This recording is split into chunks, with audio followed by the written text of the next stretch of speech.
I mean, I was able to move them, so.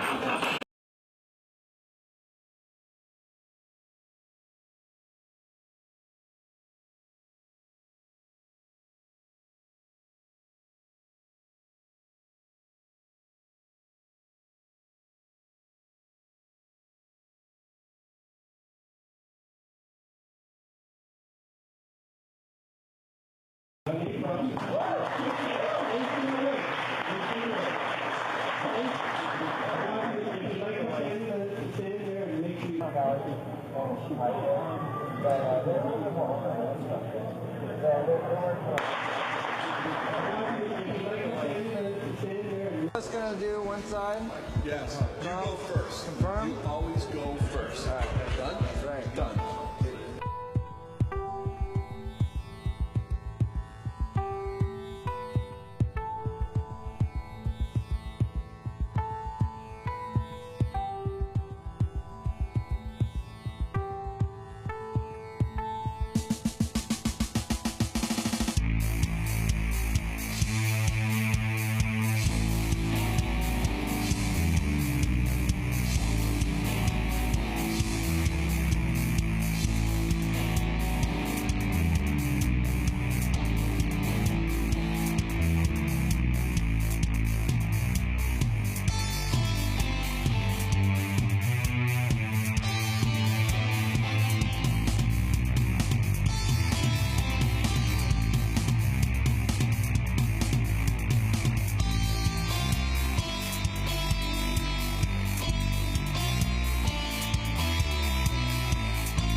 Ignition.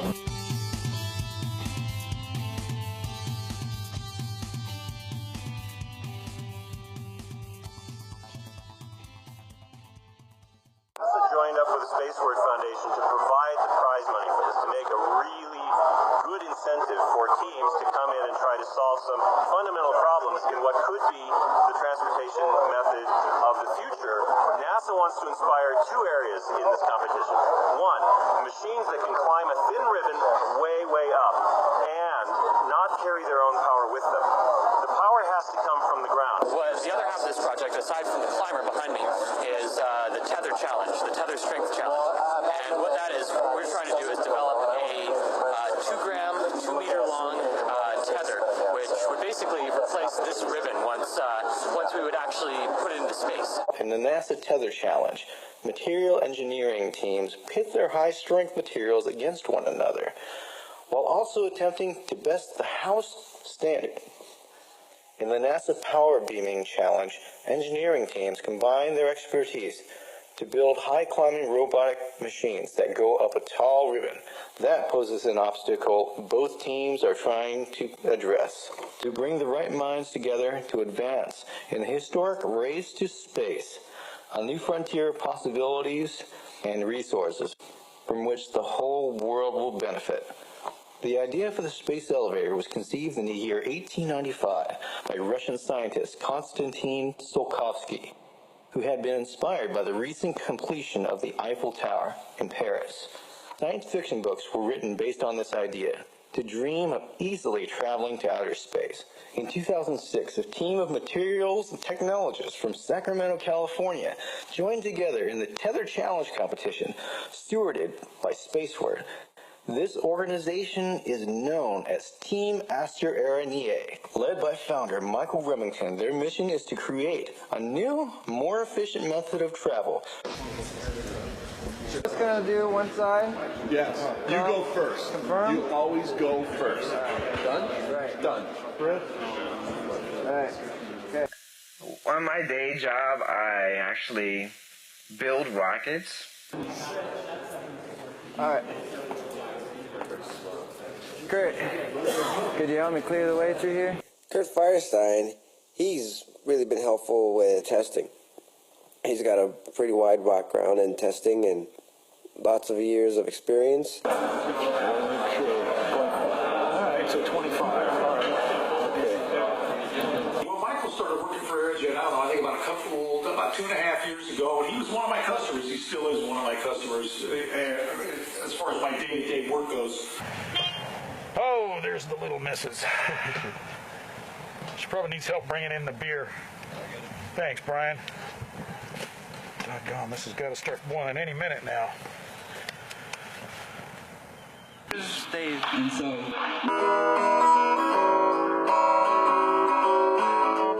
I met up with the devil. She's at the bottom of the crucifix.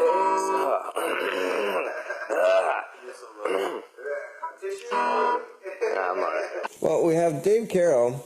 He's our newly added member, and he's going to be helping us out with the computer modeling and general computer science that we're working on. What's that?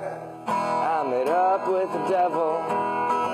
She's at the bottom of the crucifix. Well, I climbed to the top of it. I could see all of her crazy existence. I fell from grace. I was met there by...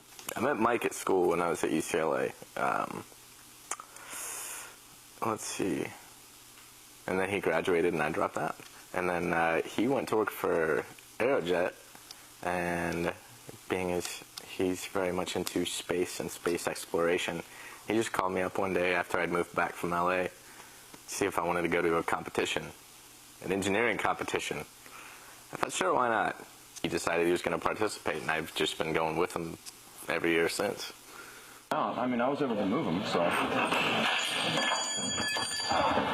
Dave Ortiz, he's been helping us out with tooling and getting us materials that we have a hard time getting a hold of. He's been real helpful, saved the team a lot of money, and pushed us forward in times when we really wouldn't have been able to do so otherwise. I'll put another bracket under there and just put a solid block under that.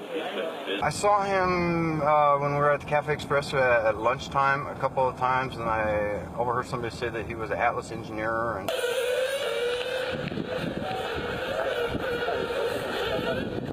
I can't do any RC flying when I'm working on the tether. Good. Oy. Nice. So, well, we definitely noticed it wanted to curve off to the left because the amount of effort required to make games and material technology for what's needed for space elevators is very demanding. And when you already have full-time jobs, it's all you can do to just keep things moving, and you don't have time for any other hobbies.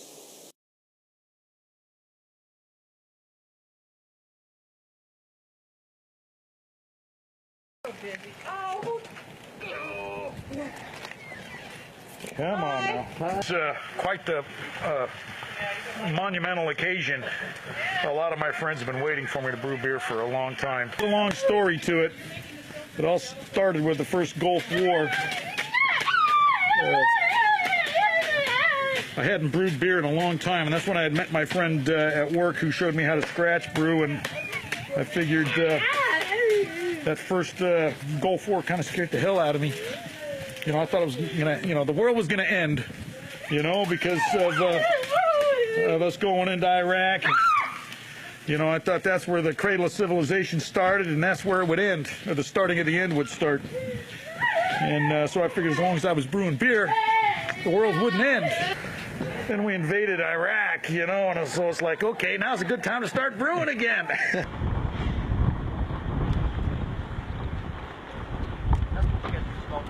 Remember, Brad's out there just checking his radio. It's okay, but the track is closed for practice.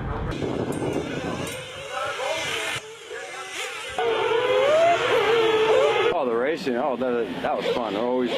Every time we won, between all the crowds, everything cheering for us and signing autographs, like I was telling you, we had, so many races, and we only had one third place, about 2 or 3 second places. All the rest were first place. And every time we'd go out there, we had everybody just standing cheering, and it was great. I'll get up close with the engine. I'll give you a little demonstration. Yeah! That's the engine. There it is. But I think we had the center of gravity fairly centered on that for the month go. Had so much, only so much time to devote to things like mowing the lawn and trimming the trees and taking care of my son that there just wasn't any time for brewing. Home in San Jose, ain't my dust. I left LA, and I don't know if I'll be heading back that way. No. I got 2 electric guitars, I think, when I was a sophomore in high school. My dad found them in the dumpster at work when he was throwing something away. So he's like, Dave would like that, so he gave it to me. I had to run. I picked up post once more, chasing down the sun. I woke up in a hospital bed, doctors working on me, and they said, for the other guys on the team who have, a wife and kids, or I think it's a little more stressful. Teddy, are you having fun? Teddy's our special little guy. Sounds like he's having a blast. Oh, yeah. Yep, you can tell when he jumps and flaps. Ted's autistic. Okay. Yeah, he's 11 years old. He was diagnosed with autism when he was about 2. Got him in a good early program. Ever.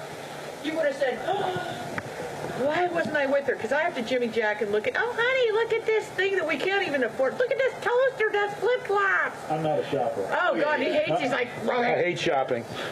Hate shopping. Unless it's at the brew store.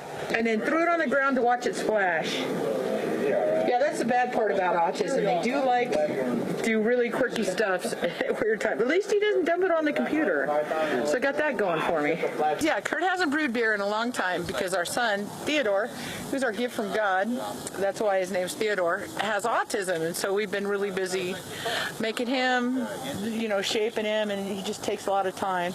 And this morning we finally fired up the stove. Sure enough, I think Ted started to throw something in the water, so you can't leave stuff unattended. But with the population of autism being 1 in every 150, it's going to affect a lot more families, and you still have to do what you want to do as a family and go for what you love to do.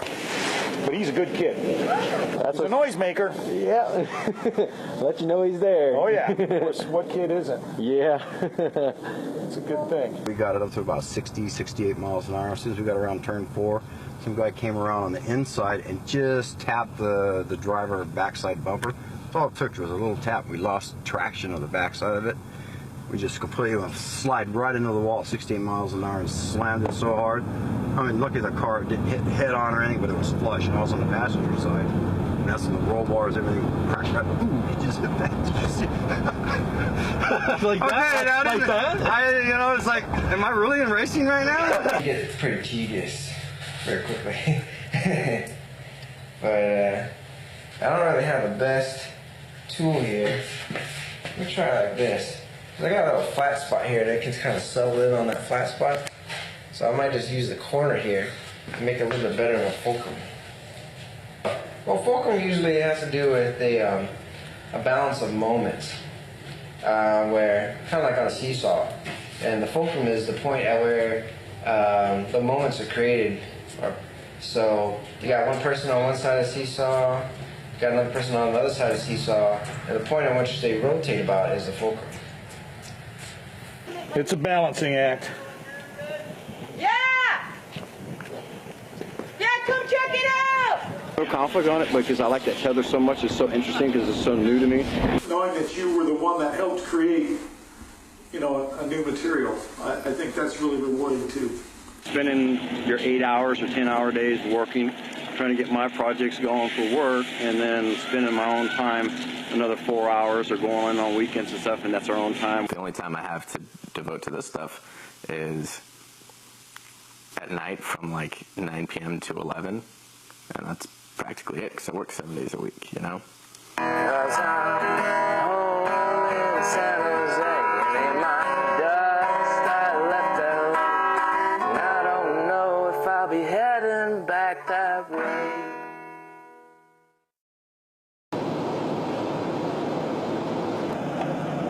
Going to the Las Cruces. In the United States, year 2005, NASA, along with the Space Word Foundation, began to engineer these ideas to life. This movement is known as the Space Elevator 2010 project.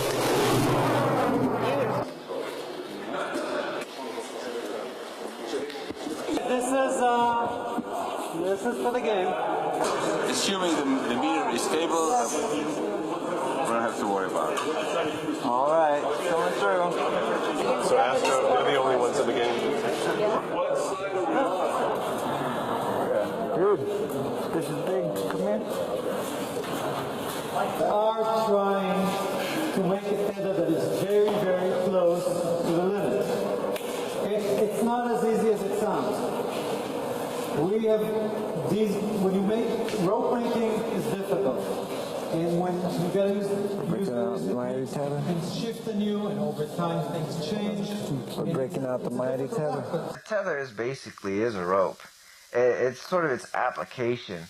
Tetherball is like the epitome of this example here. Is I think everybody's played tetherball when they're in elementary school, and you whack that ball and it just goes spinning outwards, and that's that motion. You can use the same thing with a tether attached to the earth. It's that motion that using centripetal acceleration to actually, and centrifugal force, to actually draw the tether taut and fight the force of gravity that has always been exerted on it. The only thing that kept it from happening before is that it effectively has to carry all of the weight of the tether below it, and that's a long length. It needs to go out to about 60,000 miles. It's just a culmination of a year's worth of work. Just imagine if you're a basketball player, and instead of training to play 20 to 30 games per year, you trained all year long just for one game. That Bob's over there scooping. All right, what are you doing, Bob? Bob Berlucci, he's a filament winding specialist, and he's been working with composites for about 25 years. And he knows pretty much everything there is to make it a composite case, any parts that really require real specialized skills in this area. You can go get that weight? Yeah, you need that Wait, we took it off. Oh yeah, 197, just like the other one. Greg Fazio, he's an analytical chemist. He's been with me from the very beginning, and he's a great sounding board. We bounce ideas back and forth together, and we really get into the nuts and bolts and get through the creative end of it and come up with solutions. Yeah, we probably won't be able to get to sleep after we're done. Michael is a very, how should I say, outgoing person. He's very enthusiastic. See, I never worked with him, but the love and the drive of the project, man, this guy gets stuff going. He is the carburetor, the gas pedal, the accelerator, the crankshaft. Dude. Pretty good team captain. Well, you're the spark plug. I mean, things you have to do. It's an engine. Probably do this, and it kind of gives them a little, heads up, and it's like, okay, well, we could go this way, So he's really good at taking a lot of people's suggestions and ideas and stuff like that. It's all about creating something, whether it's music or art or engineering. It's about taking some seed of an idea and creating something real with it. I think I like to call it beer and coffee wavelength. Beer and coffee wavelength? I guess I'll have the last hit of coffee and try a beer now. Who's your favorite filmmaker? Different stages of beer making. That's right. There are 2 steps involved in making beer. And like I say, beginning home brewers usually don't mash too much. They just work with an extract that's already been mashed, and they just add it to boiling water for an hour, and add hops every now and then just add your yeast when it's cool and ferment it. We're making a porter. It's a dark beer, generally made with ale yeast, not necessarily though. Generally, it's a full-bodied beer with perhaps a little dry hopping, not very much, and Dry hopping is when you add hops in the fermenter and you don't boil them. But typically you don't dry hop a porter. There's a center of gravity. That's looking a lot better than before. Before it was a little far forward, right about here. So hopefully that'll get this aircraft stable, so that when we put it up this afternoon, it will stay up for longer than a second. That's for so. So you can count on it. Yeah. I want to be Captain Kirk, of course. Yeah, I want to be steering that ship. We're going towards that black hole over there. Full speed ahead. You don't want to be a Scotty, huh? No, no. Beam me up, Scotty. No, I'm not really an engineer at heart. I'm an engineer by necessity. To make space travel happen. Oh. Yeah, you gotta have a ship before you can fly it. Hey, we're gonna be calm, cool, collected, professional. We're gonna stay to all our techniques. We're not gonna let anything untwist. We're gonna just take our time. No rush. I'm in a hurry. This is the money round. This is what all these race nights were about. We're the big show. Everybody can wait on us. This is no minor foray here. This is material science. We're pushing the boundaries of technology as it stands. What this is all about. There's another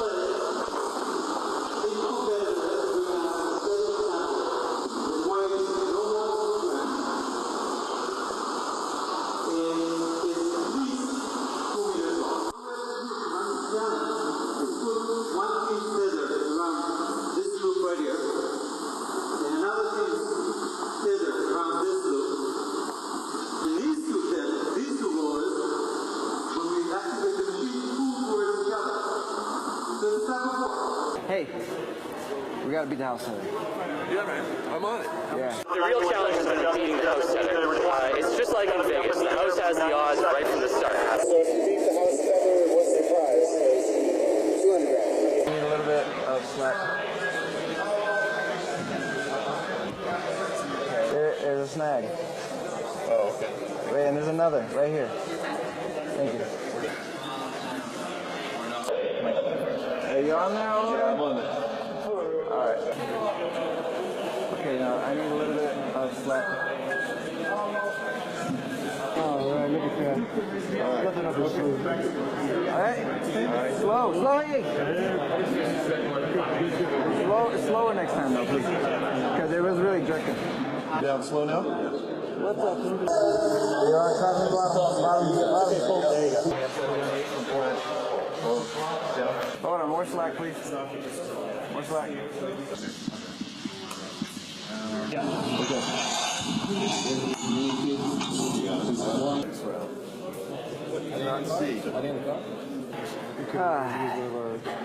I need a beer.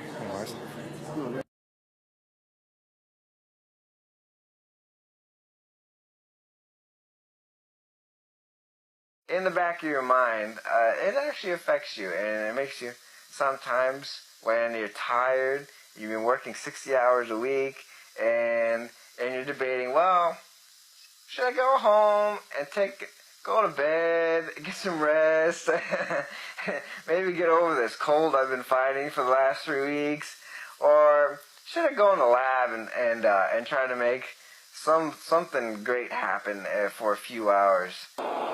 Yeah, in the morning I always get my coffee or a mocha or whatever to get me going for work through the day, and by the end of the day it's like, okay, you know, the coffee's wearing off, I want to go home, relax, and you grab the beer, and then it's like, oh, that's like a total meltdown right there. We were all watching the computer and load all his files, and we were just thinking, no. Should you be on the floor crossing your feet to the end of it? No. I even had my call, didn't I? Yeah, well, I don't remember. no. It was really odd because we were doing it for like 15 minutes. So how many times do you use a guitar to romance your girl? Every girl, hey, I write a song for every girl. You strum the strings for her. This is one song that gets all the girls. Really? What song is that play? No, there's one for every girl. I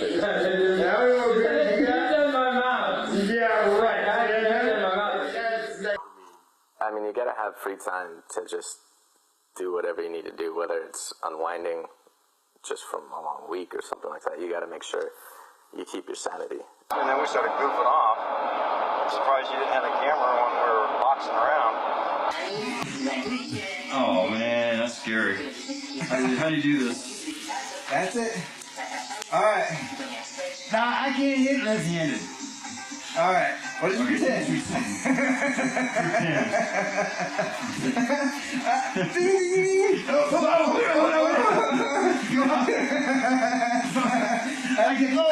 I got a jab here, and then like so. That's always good. Oh, like that. Yeah. Kill me early. You can stay and raise your great. Oh my God, I cannot play enough. Maybe about You know what I mean? Well, yeah. Some guy, I was standing outside the fence watching the players get in a bus on a road tour, and I was just standing out there with my friend, and then some guy walks up to me and wants me to sign his baseball. So I was like, oh, okay, cool. I don't know what the hell. Okay, so I autographed this baseball. And then all of a sudden, all the guys that were on the Giants bus start looking out the window going, who the hell is that? You know, it was like my great one shallow moment of time of greatness. Which I made the Giants wonder who it was just some guy trying to freak me out. But it was like, yeah, I'll sign your baseball. So somewhere I have an autographed baseball with my name on it. Yeah, it was 1987, so it's been 20 years, but yeah, so I've had a good life. Add it in there.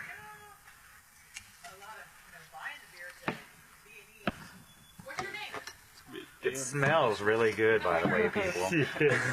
Well, I mean, I've been out of school for about 3 years now, and I'm about ready to. I think I've lived life and figured out what I want out of life and all that enough to where going back to school to finish my degree is definitely the best choice I can make.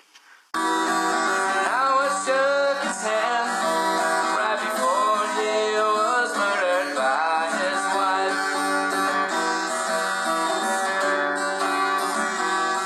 I tell the story of a child, how she made him smile.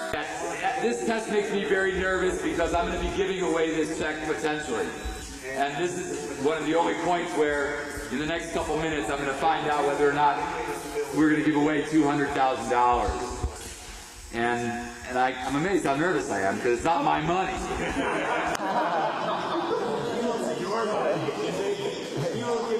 We won't feel bad. 135, 45, yeah, 53, nervous, Bob? 230, 505, 520, 995,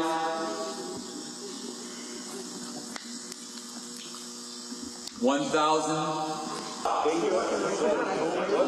1,100, 1332, 1332.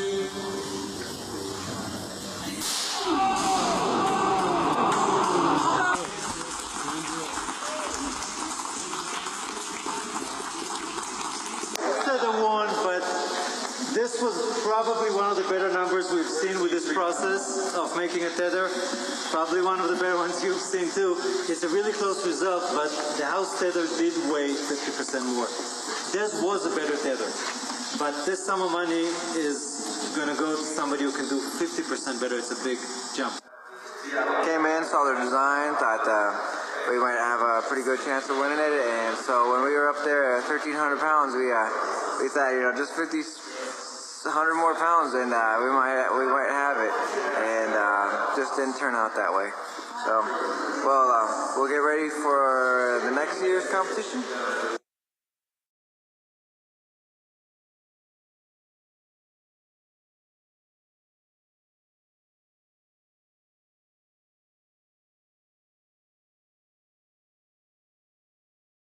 I mean, publicly have the strongest rope in the world. I mean, how does that feel? I mean, to just know that right now, that you guys have the strongest and lightest rope in the world. It's an amazing feat. Stuff that we came with last year was, I guess, the world's strongest cable. A specific strength greater than anything else there is today. The margin of strength that we have above the next strongest rope is pretty good, but it's not so great as to where you can rest your hat on it yet, you know? We might be there, but we have a long way to go. We shouldn't rest on our laurels, and we should be pedal to the metal to outdo ourselves. Tether versus Astro Air. Astro Air. It's not that hard, really. Hey, last year I was the only one not able to say it. Now everybody sort of picked up on it. Everybody's evolved and are not able to pronounce it. Maybe, well, everybody I talked to, they seem to have fun. So far, the only people who really had repeated issues with pronouncing the name has only been Ben, maybe the NASA official, Ken Davidian, and our competition. But other than that, all our team members and even folks who just came up to us at our booth at the competitions, just give them a one quick once through with the pronunciation, and most people had it. What we do currently today far exceeds the strength of Spiderweb. Why would you name your team Space Spiders? Well, we named our team name Team Astro Air because I think they were just trying to rib us, just to give us it was just a little sport type humor.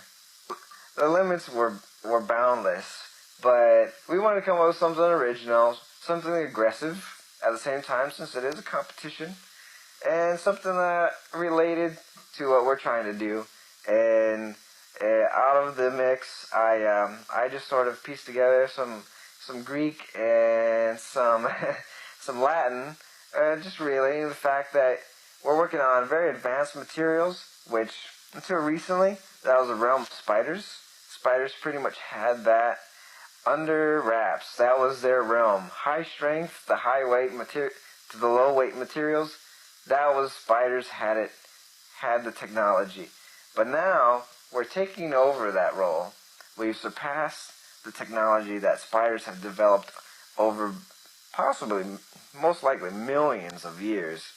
And now we're accelerating in our development at a high pace.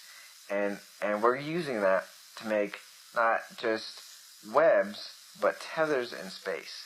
And so that's where the relationship came from, where we're basically acting as space spiders. Team Astro Air in the A. Team Astro Air in the A, that should do it. And if anybody asks me if they said it correctly, I'll say that's perfect.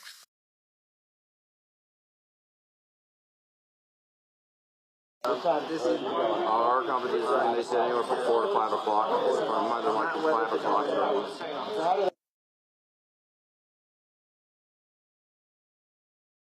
Pretty great for the competition right now, this weather?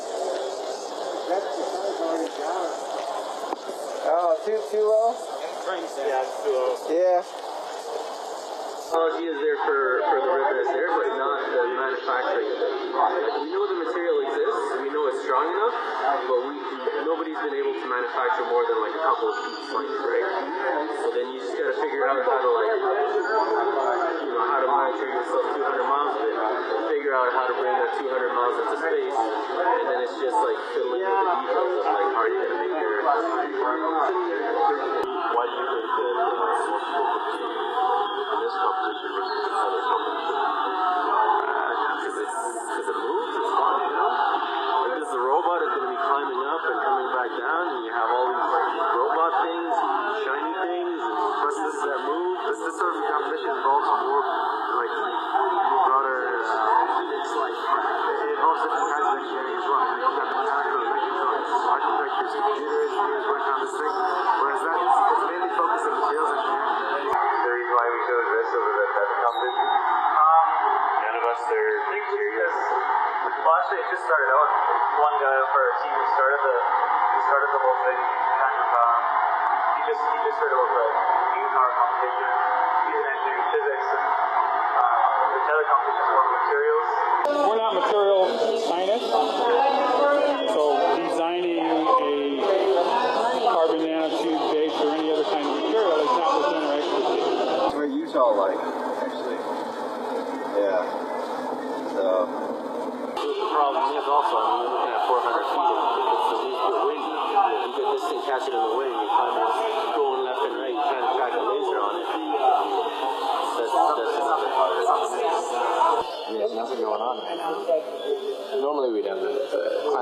is what's going on. But the weather's crappy. There's no wind today, but it's like sprinkling. Yesterday, it was clear, but there was wind. So we're kind of just at the mercy of the gods here. We can put things out into space a lot cheaper. We can send out a satellite that's basically just a huge array of mirrors, and you can collect all the sunlight from out there. Is a lot more powerful because it doesn't have to go through the atmosphere, and you have direct sunlight with nothing in your way. And basically, as big an array of mirrors you want to put up there that collects all that sunlight and just beams straight down to Earth instead of wasting, land space with all the mirrors trying to collect. So you got something up there that's doing it out of our eyesight. It's not a big old eyesore, and it's sending that energy down. It's free energy straight from the sun. You don't have to pay for nothing except for collecting and sending it down. Once energy becomes cheap and freely available like that, no more power outages. And it says about 150 degrees, a little lower than I would have liked, but that's all right. Okay, and here we go with the beer in there. Hey, Kenny, could you come hold this right here? Oh, that's sorry. It's all right. You're doing fine. Yeah. There you go. Perfect. Oh, come on, Robin.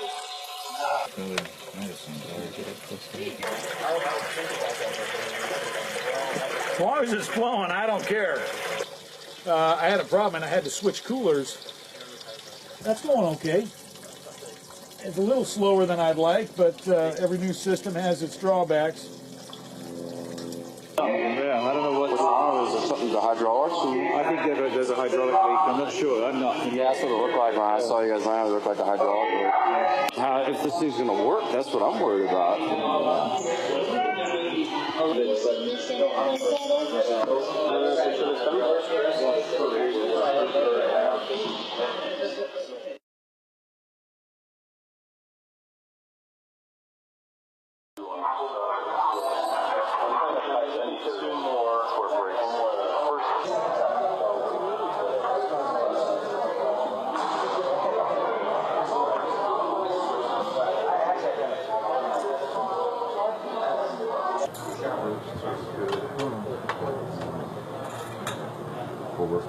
Yeah, the washer's supposed to go in there?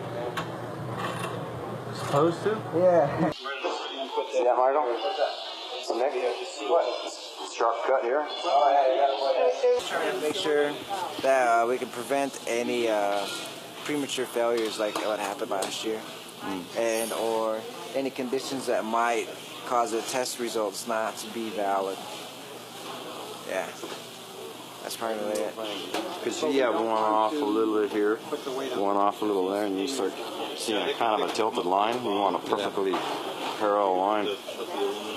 That'll give you the max accuracy, and because when you get a little tilted line, it just starts to pull pressure. It starts pulling, and it'll start separating that string, and it'll start snapping everywhere, and then that's when you lose it. I'm surprised they didn't do a lot of test runs and dry runs on that thing.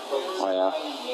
You don't build something brand new and just bring it in there and then expect to have a competition like this right off the bat. As soon as that tether, they put that machine right there in the front. All the people came around, the cameras, the media, you guys were there. And it's like, this has got to happen. I'm not going to sit there and have all this go. And without helping them, then I would have felt bad. But as soon as I helped them out, everything was lined up, everything was great. It all worked out. I felt really good about it. With this autism, it's a challenge that it's similar to tether in that it's a long road to success, and he's coming along great.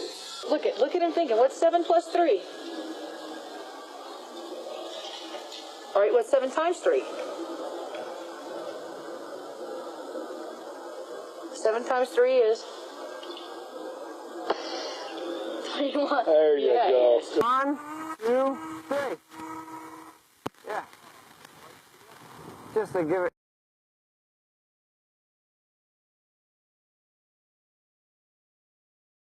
Oh man.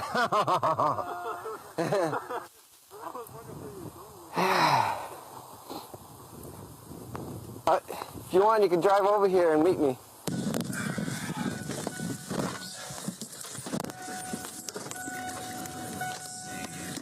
I can't go this way, I don't think. No.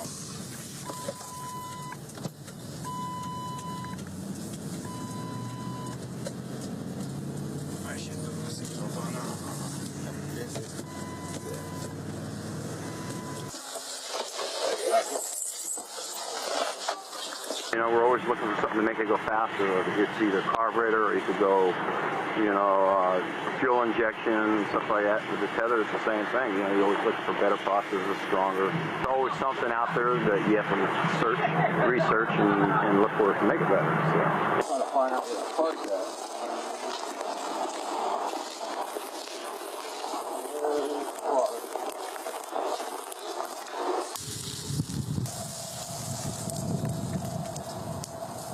Michael pretty much explained to me his process and what he's been doing and stuff like that. So I've been learning slowly but surely, still learning, and still don't even know half of it yet. Where do you think it might have landed exactly? I'm thinking right inside this gully pouch right in there. Oh yeah.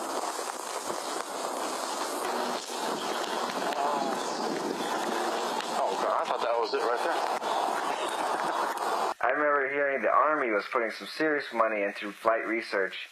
They had built a scale model of an actual airplane that would fly, but they didn't understand the relationship that in scaling up to a large aircraft.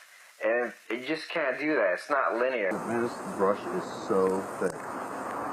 Well, the Wright brothers, even though they didn't have tons of money and they didn't have the resources that the Army had, they had the basic tools necessary. They had a bicycle shop. They were familiar with mechanics. And instead, they just took a different approach. Hey, that's a good idea. Okay. Okay, bye. Kane says, can you stop the video, go back, and kind of see where the plane landed? We can get a good eye of it and see where it landed.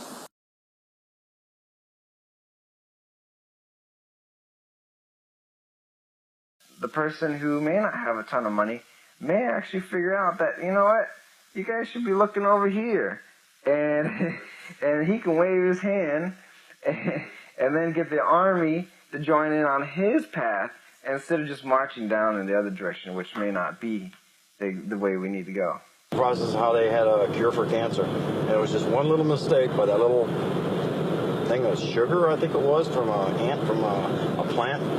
I says, and all of a sudden he comes up with this big cure. I says, hey, you never know, maybe we could do something, and there might be a mistake that something goes into the process, and next thing you know, we got something really strong, or something like that might happen. So, what the hell is that? Oh, that's a rocket. I thought it was it, but it's a rocket. So we found a rocket. That's pretty cool. I think it's the wrong one that he needs. Should I just take it with us and hey, Michael, we could replace it with a rocket? I find it a lot more interesting working on the space elevator because I truly believe that this has the ability to have a much greater impact in the near future than rockets has, because rockets have had their opportunity. They had full doors open to doing whatever they were capable of doing, and they got us to the moon. They could get us to Mars if we wanted to, but they are expensive beyond belief. Well, that's how it starts. Come in and figure out what the heck am I going to do today. And more than anything, I've been working on the living room. Yeah, long day, huh? Yeah, it has been a long day, as you can see already. Being that it's nighttime, it's long day. It's been a long couple of days because it's taking me that long to get ready to do this. Like I say, being out of the swing of it for so long, it's kind of unbelievable. All the stuff I forgot, all the stuff you had to go through to get this job done. I'll tell you what, shall we add these right now? Yeah, that's fine. I don't think it's a problem. I'm gonna gently flop this baby up. There we go. Okay, and there's our next half ounce of hops. Not half ounce, but an ounce rather. At the 30-minute mark. And we're gonna stir that in. Basically just my artistic side. I get some of that with engineering and being able to design things and come up with an idea and make it something real. But it's probably it. Music and art is something that's been on the back burner for a long time. This all happens for a reason, no. How can you say that this all happens for a reason? Just not be afraid, just jump in and do it, you know? Take the hacksaw to that fight. Don't be afraid to cut into it. yeah, I'm working at learning how to fix the house up. You know, if it weren't for the space elevator competition, I wouldn't have any motivation to go back into engineering and try and finish my degree. It's all because, you know, Mike decided to bring me to that first competition, and I've been going back every year. And best friend killed himself today, and he was all that would go his way, and it was hard when his family found him in his room.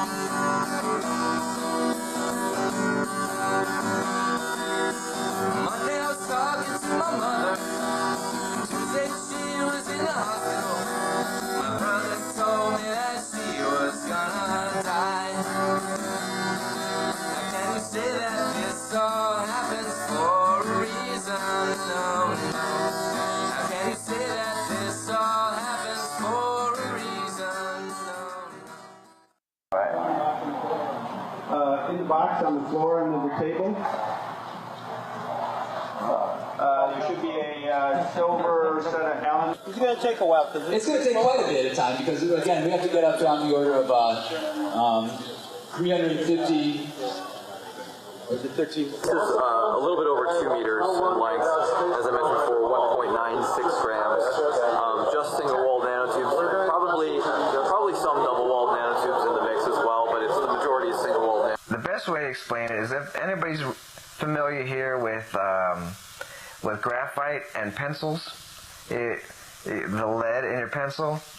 The lead in your pencil is graphite, and it's these layers of carbon sheets that actually can slide right past each other, and that's what makes them so slippery. Well, instead of having these sheets parallel to each other and just sliding, you take one of those sheets, you roll it into an actual cylinder, and you merge the seam, sort of weld it per se, and that tube that you have made of a graphene sheet is a carbon nanotube. While we're waiting for the space fighters to know how to resolve its nanostructure, we need to understand the physical chemistry because how is the process which grows nanotubes? Okay, here we go. 100 is on the scale. What's your coefficient of friction? That is pumping. Whoa, it went! I was looking at the thing. I think you're not. Yep. The knot slipped. That was what they were saying. That was a double fisherman knot. Three sponsors, Nanopop, MIT, and the Students for the Exploration and Development of Space. So SEDS is a student group at MIT, and we just get a little bit of travel budget from them. MIT provides us with our facilities and our graduate life, and Nanocomp provides the rest. So we just happen to find the right sponsor who's interested in making this happen. It's not as hard as these guys who have to raise a lot more money. You can throw as much money as you want at anything, but you also have to have the right minds behind it. You have to have the right line of thinking. Okay, we're at 25. Okay. That was it. Okay, Delta X has lost spectacularly. We couldn't have done what we've done so far without sponsorship. That's the bottom line. And it does require some money. And if we were individually wealthy ourselves, then we could just do what's necessary. And there hasn't been a whole lot. And we do need some minimal amount of support. We knew we had pretty much the strongest rope in the world. And we wanted to come out here and prove that.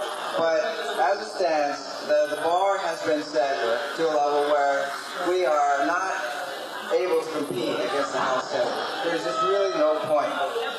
Since carbon nanotubes had just come on the scene, that we should be able to easily, every year, increase the strength of our materials by 50%. And it's sort of an assumption that they built into the contest.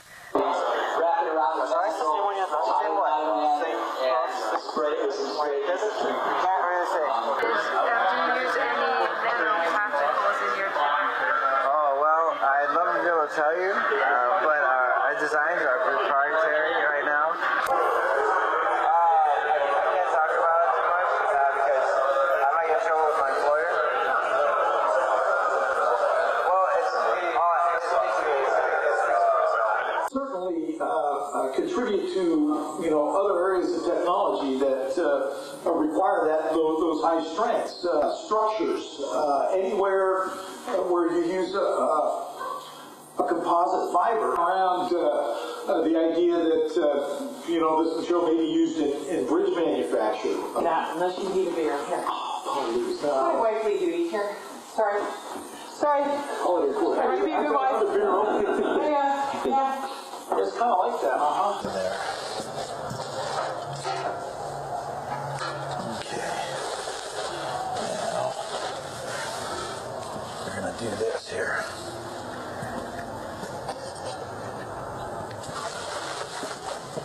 Okay. Boy, that's some dark looking beer, isn't it? Yeah, it is. Yep. Okay, is that bent over too much? Yeah, it is. There we go. That's a little far. Okay, we're going to keep that. Let me go get that yeast culture. This is the one it's the real one that's going to be mounted on it. I gotta put it somewhere if it don't get too dirty. It has already the Aerojet logo. It's been lasered in there. Huh. This is just a sample of the wood that's already.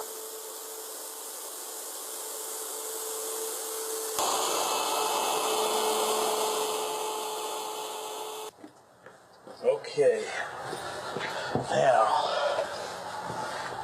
set that there. And let me go get a piece of foil here real quick. What did I do with that? I'm running around like a chicken with my head cut off. Oh dear. Do we know what she did with the foil? She's trying to put it back. I bet you she did. Hold on, I'll be right back. And back. Yeah, looks like about a 1/4 inch. Yeah, if we go 1/4 inch each, move the hole back, and then we can pull these tight.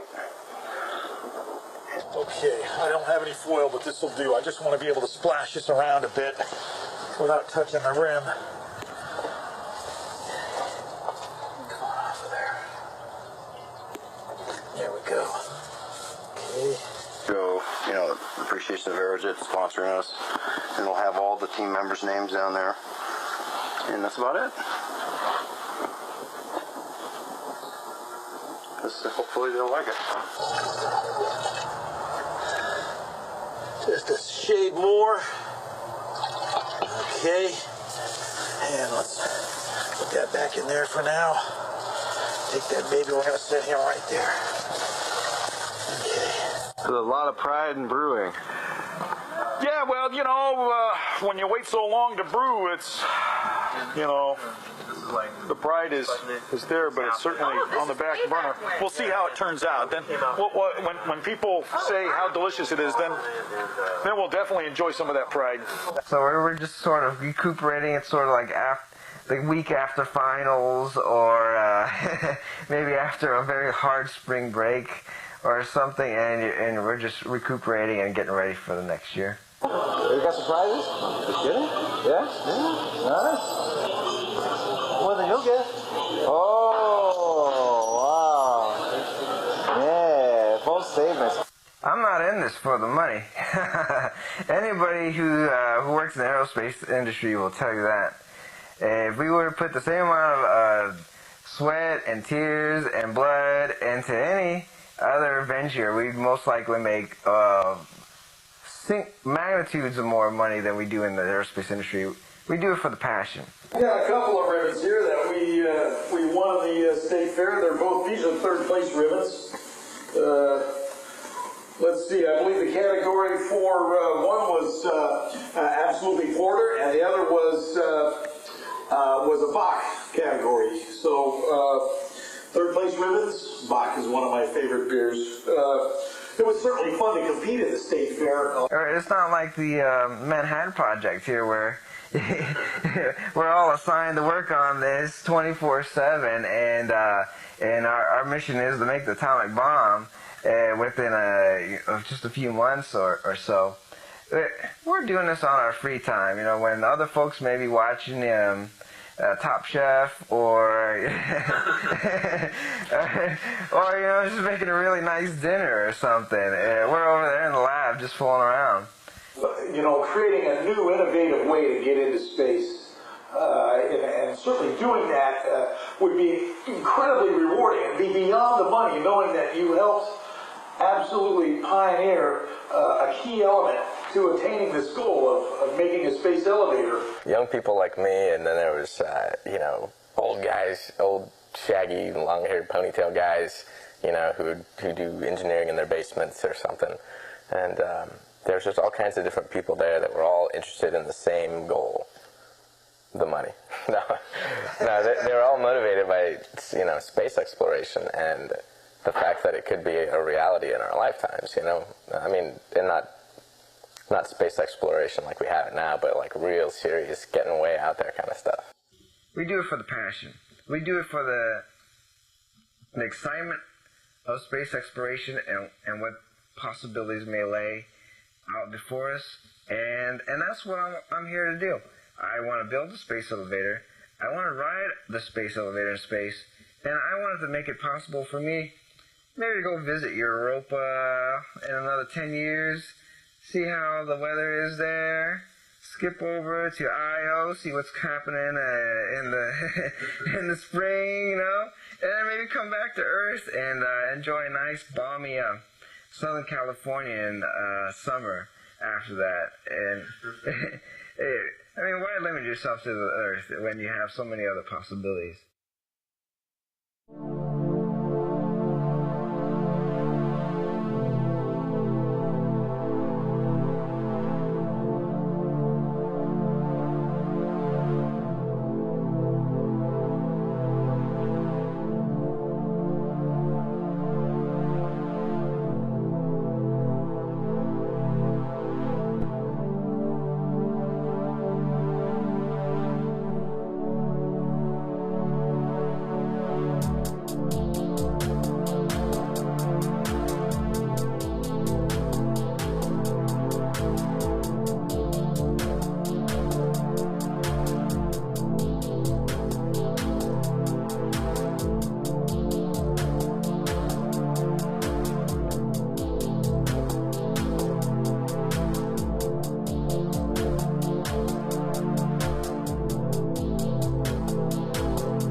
This is Jeremy, aka Mr. Variety.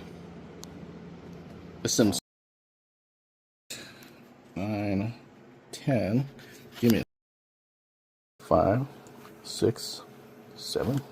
Can I get that like this? Now I'm going to go ahead and just hold it down on the area. You know, I'm going to cut this side first so that it's driest first. That side's been sitting the longest, been the most relaxed and situated. So I think that side will be easier to cut.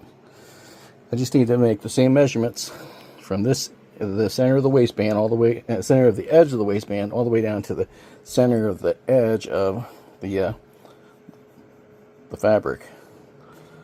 Scan the code.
It's called Livewire, and it's coming up with some wonderful guests. We have some people who are talking about some absolutely scientific, astronomical inventions that are really coming to fruition.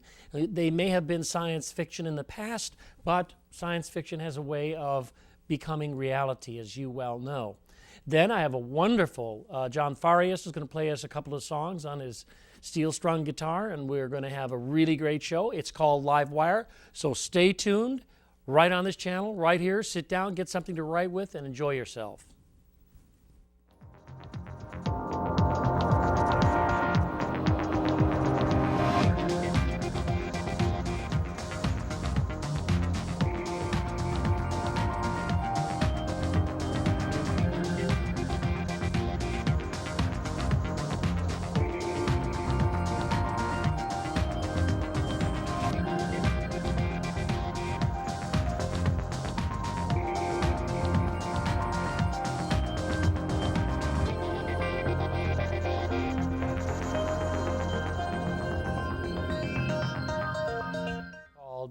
Team Astro Arañae. We have today a filmmaker and a founder, Mr. Michael Remington, who is a founder of this organization, a co-founder, I suppose you would say. Sure. Right? And you, young man, are making a film about this idea. Is that correct? Yes. Great. Started in 2006. You did. And it's now made into a film, and it's coming up real soon. There'll be a showing of it on Thursday. It's a 1-hour feature film. It'll be in collaboration with presentation by the AIAA, which is IAAA, American Institute of Aeronautics and Astronautics. He's touching on the theme of our talk. That's right. Which is something astronomical, right? That's Tell it. me, explain what the mighty tether is and a space elevator. What is it? Well, Mighty Tether is the title of the film that was based on some of the work that we've been doing with the space elevator. And the basic concept is that if you actually had a cable that ran out into space, up through geosynchronous orbit, and stayed over one point on the Earth at all times, that is something you could climb up, either mechanically, most likely, and be able to start going into space, launching cargo for a very inexpensive cost. Yeah. That's the big push. So it could lower costs by almost a factor of 100. How far up is that to put something in a geosynchronous orbit? Well, most geosynchronous orbits are approximately 36,000 kilometers high above the Earth and in a circle. And so you could put a satellite anywhere on that circle that is 36,000 kilometers out from the very center of the Earth. And but with the space elevator, you actually have to have your center of mass, which is, if you were to balance the tether out on something, say, it's just like if you were to have a seesaw, where would that point be where it would stay stable? It wouldn't tilt anymore. That's the center of mass. Well, the center of mass needs to be close to geo so that it can act like it's a geosynchronous satellite and stay put. So to do that, you actually either have to have more mass on the far end of the space elevator tether, or you can just have the tether keep going out further than geosynchronous, so that it will add up in weight.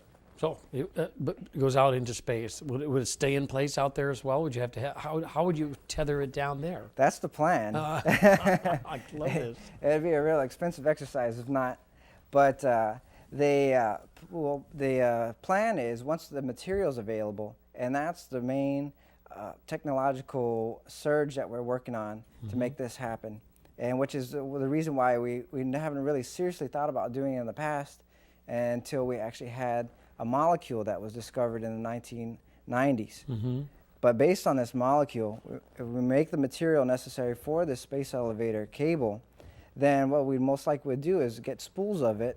The current design is about 3 spools, and launch that with conventional rockets into space, and then de-spool the tether down to Earth, sort of like fishing from space, and then lock it down, anchor it, and that would be our first your starting point. It's great. It's fascinating. How did you become fascinated in this idea? Oh, well, I've always been interested in space exploration, and I've always wanted to do it myself, but the astronaut corps is very small, highly selective, and so the chances of actually doing that, I could see just starting out as a high school student, was probably very small. But I was still interested in space transportation, space exploration, so I went into the field. And after 4 or 5 years of actually getting my aerospace engineering degree at UCLA, I've heard many different expansions, or they expounded upon many topics in terms of what you could do to get into space. And it wasn't until I heard about the space elevator that I heard something that might actually work and be cheap enough for many people to get into space in our lifetime. Great. Well, I'll be watching for it. It is very interesting. And Jeremy, you tell me, how did you just finished doing a documentary, which you're just about to show to folks, and we're going to be able to look at a little bit of it, right? Yes. Yeah. All right. 2 minutes. So tell me, just how did you become interested and excited enough to do a documentary, which is no mean feat? Well, at first, my partner and I just went to the X Prize Cup located in Las Cruces, New Mexico, and kind of we're exploring the whole excitement of the space elevator and the idea where they have the climber competitions where all these climbers are climbing up. You have thousands of people just staring up for no apparent reason until you look up and you're like, this is the advent of new technology and new travel. I mean, imagine the railroad tracks before they were built. Yeah, and that concept of people saying, what, string iron across the United States? String iron? Two strands of iron? That sounds illogical. And then the person who does it is the founder of Stanford, one of our local colleges here. Good. So let's have a look at some of these clips, and we'll talk about them as soon as we come back from that. Sounds good. Okay, all right. Watch this.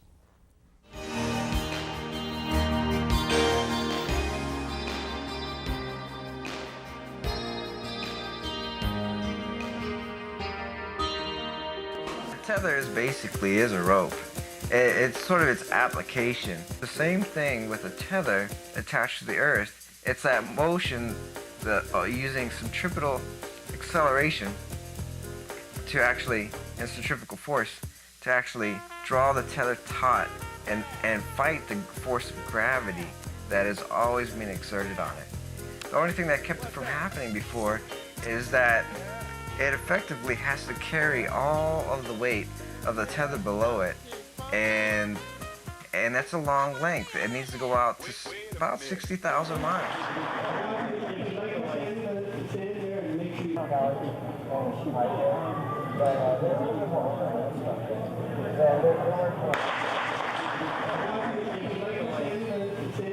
Just gonna do one side.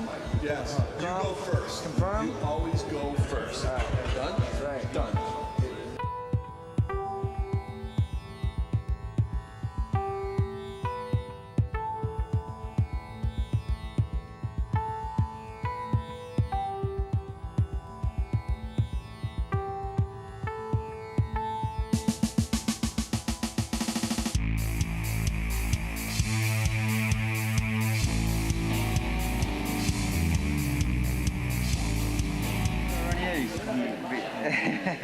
It's not that hard, really. Hey, last It's year I was the phonetic. only one not able to say it. Now everybody sort of picked up on it. Everybody devolved and are not able to pronounce it.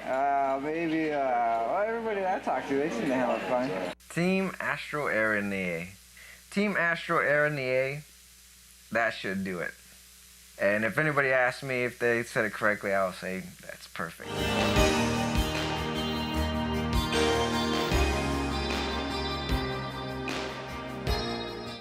It's tiny snips of an hour-long documentary put together by Jeremy and his partners for your delectation tomorrow night, actually. Is that correct? Yes, that's correct. And where is that going to happen? That'll be happening at the California Aerospace Museum. It's in McClellan. What used to be McClellan Air Force Base. Yeah. And we'll be starting at 6:30. We'll be having food served. And we're going to have a brief lecture by myself on the actual topic of the space elevator. Great. We're going to have a lot of rocket scientists there and teachers and all sorts of folks. And then we'll have the film at around 7:30. And we haven't reached capacity yet, so we're still taking RSVPs. Great, folks. So you do have to RSVP, and that's very important. But it's at McClellan, and it's tomorrow night at 6:30. If you've ever had that kind of, inkling to be around people who are firsters, people who are saying, I don't care if it doesn't, it's never been done before. We're going to try to do it, and that's what you guys are doing. That's it exactly. Well, somebody has to do it. Somebody has to do it. On the edge of your seat and on the edge of science. Yeah. I find it is a great thing to see these breakthroughs, and even we were talking about looking at the history of rocket science. We were talking about Professor Goddard in the early 20th century shooting small rockets and trying to understand rocket science. And it's been around a long time now. Yeah. One of the founding fathers of rocketry is a Russian named Tsiolkovsky. And a lot of folks don't know about him, but he actually established some of the founding equations for rocketry to prove that we could actually get into space, what was the speed that you needed to get up to get into space. And they put forward the principles of using a hydrogen and oxygen rocket, which is what we use right now as our space shuttle. Wow. And he did this back before the 20th century. And before the 20th century. Before the 20th century in the woods right outside of Moscow. Wow. Well, we're out of time, but I want to thank you, Michael, and thank you, Jeremy, to come to talk to me about this. And I think it's a really special kind of thing that's happening, not only in your lives, but in America, and where science is reaching towards some aspects of understanding the universe and being able to reach in many ways towards the universe. And people who have dreams of traveling in outer space through your early life, you might get your chance, right? I think so. I think this is a very exciting time in human history. and I'm glad to be here to Great. be with it. All right. Well, good luck with you on your film. We'll talk to you guys later sometime. Come on back. It's good, and let me know how the film turned out. We will. We'll give a great follow-up. All right. Definitely. Good. All right. Well, we're going to take a short break here, and I have some very important messages for you. And we're going to be back, and we're going to talk to Ron Cooper about a place called Sacramento, which is a film series that's produced here in Sacramento. And then also we're going to have a wonderful musician, John Farias, who's going to play some great songs for us. So stay tuned for Live Wire.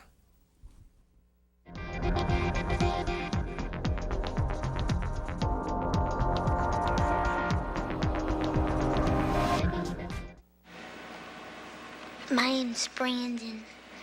I'm 9 years old, being alcoholic. Hi, Brandon. I'll start drinking with the older kids. And whatever they do, I'll do. Kids who drink before age 15 are 5 times more likely to have alcohol problems when they're adults. So start talking before they start drinking. I know it'll start with alcohol. I'm just not sure how it's gonna end. Drivers face all kinds of distractions. Guys, stop playing now. 127 consecutive. Before your wireless phone becomes one of them, stop. Drive safely. Keep your phone in easy reach and dial sensibly. In bad weather or traffic, call later and use a hands-free device. Remember, with wireless, safety is your call.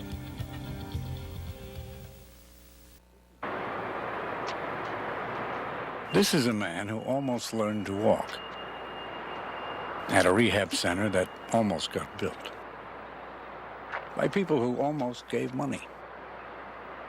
Almost gave. How good is almost giving?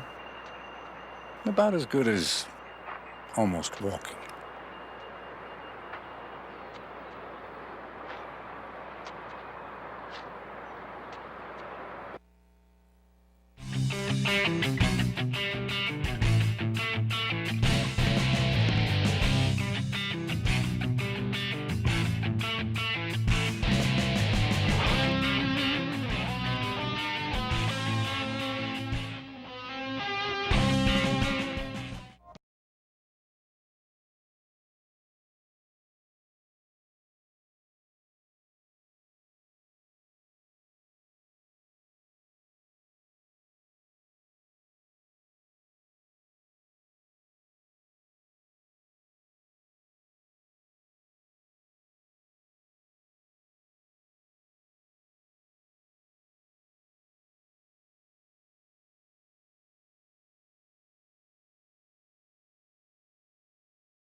Hello.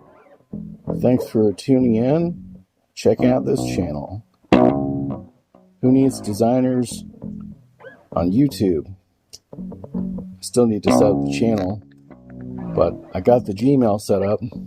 Who needs designers with an S at gmail.com. That's WHONEEDSDESIGNERS at gmail.com.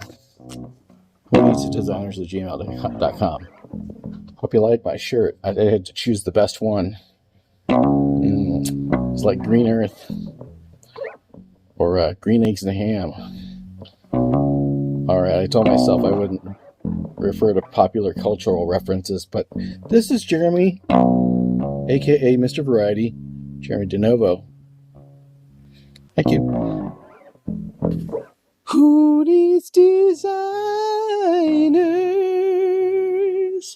Who needs designers?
Just recorded my mission statement on that microphone, and through this contraption here, right there is it's got 2 sandbags in there, and it's clamped down so that way that actually pulls that down, pulls the microphone up, and there's a clamp there to keep the.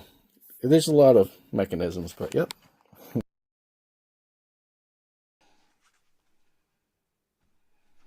Hello everyone, this is Jeremy DeNovo. Many of you people know me from Delaware, Ohio. Yeah. And Jeremy DeNovo, you also may know me as Mr. Variety, because I'm bold and daring sometimes. But many people, even though you know you don't know, even though you know you don't know, 3 years ago, I had brain surgery. So I had a simple choice. I either could be living, and among the living, and with a modified cranium, or I could just be in the deep six. I am also Jeremy DeNovo, also known as the owner and operator of DustyBootsworth.com. That's D-U-S-T-Y, Boots, B-O-O-T-S, Worth. Don't forget the Worth. That's DustyBootsworth.com. And that's for Jeremy's music, which I haven't written much lately, because obviously I've been getting busy living, as the movie says, or your internal Morgan Freeman says. Anyway, too many name drops. But anyway, this is Jeremy, aka whatever. Jeremy DeNovo, Delaware, Ohio. I'm also starting a new website. It's currently under construction. I am the owner and operator of a new website called WhoNeedsDesigners.com. That's Who Needs Designers with a Z, as in zebra.com. Now, I could probably get WhoNeedsDesigners.com not spelled with a Z, but so WHONEEDSDEZI. I can't even spell the word designers. I mean, who really can? So WHONEEDSDEZIGNERS.com. WhoNeedsDesigners.com with a Z. So the reason for this recording, or video, however you're seeing it or hearing it or reading it, because I pay the money for the captions. The reason for this communication is that I'm trying to redesign my whole life. Because the fact of the matter, without actually looking at the script, is I need to redesign my life. I know certain facts. One, that I can barely work the full-time job I'm working right now, which is okay. I'm still getting by. But I also know that in addition to the fact that I cannot work a second job, because that would just kill me. If I cannot handle my main full-time job and the stresses that causes, well, with my health condition, I can definitely not work a second job, like a part-time job. So the only solution, in order to try to make ends meet, or at least to try to communicate with people outside of Facebook and Mark Zuckerberg jerking your chain all the time, trying to get you off balance. The Zuck is not cool sometimes. But that's why you can make your own website. That's why I made my own website. WhoNeedsDesigners.com. WhoNeedsDesigners.com. That's WHONEEDSDEZIGNERS.com. That's WhoNeedsDesigners.com with a Z. And that's why I'm designing that site. That's currently under construction. So if you're trying to visit it, thanks. But there's nothing on it. Or there is, and you tuned in later. Cool, thanks. How's it going? My name's Jeremy, aka whatever I have to be in order to make a living and still be here on planet Earth. So, back to the story. We're about 5 minutes in. 3 years ago, I had brain surgery. I had the decision of, do I do the surgery, or do I just do a long game of limbo? How low can I go? I think about 6 feet's good enough for me, No, I decided to do brain surgery. And I had a condition I was born with. It was called cavernoma. It's CAVERNOMA. It's cavernoma. And that's characterized by a weak set of blood vessels that are inside of the brain area, that when they have pressure put on them, they leak blood into the place that's not supposed to have blood leak into it, the brain. And so blood leaking on the brain is another word for stroke. Yeah, not the one that we listen to with the cool movies, like stroke, stroke. Not that one, but the kind you don't want to have, the kind you want to remember. Okay, can the person give you a big smile? Can the person say the same sentence twice in a row? If not, call 911, because that person may just have seconds to live. You don't know. Call 911 fast. Don't be smart. Be like, oh, well, grandma can take it. Dad's a tough bird. No. A stroke can kill you. Call 911. I don't care what the emergency bill costs. Guess what? It's better than, well, not having your aunt or your uncle or whoever that is having a stroke and not being there. Call 911. Hit 911 for emergency, and a stroke definitely is an emergency. But I'm not here to tell you about strokes. I'm going to tell you, I was basically having one because of the fact I had cavernoma. So you might have a question, and this is really a good Q&A. I asked the questions and that many people asked many times before, and I try to give the answers, my best answers that I've tried to think of. How did I come to need brain surgery? Well, when I was born with this with the weak blood vessels in my head, it was not a big deal. But fast forward to doing some dental surgery, and you know how you need to do a tooth extraction. Well, nobody wants to do that, but I needed to because it was an infected tooth. It had to come out. So I did the tooth extraction at the dentist, and you know, you sign the form at the dentist's office that says, hey, we will not hold you liable in case something weird happens. Well, something weird happened, but it has nothing to do with what the dentist did. So the dentist, once removing the extracted tooth, explained very clearly to me before the procedure was completed that a blood vessel that was no longer needed because the tooth was no longer there, that blood vessel needed to be closed or sealed up or cured or whatever you want to call it.